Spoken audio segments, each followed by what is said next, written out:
In this video, I'm going to show you how you can easily crop a photo to 3:5 aspect ratio on your iPhone 15, 15 Pro or 15 Pro Max.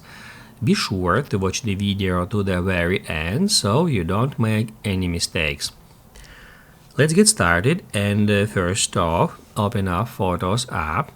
All we need to do is just to get Photos app installed on our device, because in this tutorial I'm not gonna use any third-party apps.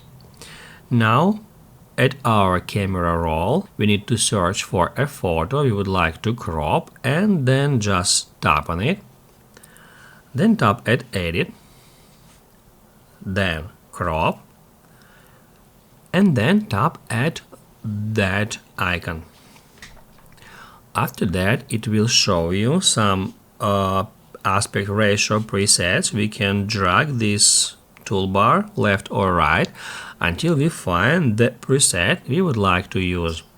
Here we got 3:5. I'm just gonna tap on it to create that 3:5 frame, and also just under the photo we can easily switch it from portrait mode to landscape mode. Once it is done, we can also, by pinching, zoom in or zoom out our photo in the way we want, and then to save it, tap at Done. If this video helped you out, don't forget to hit the like button.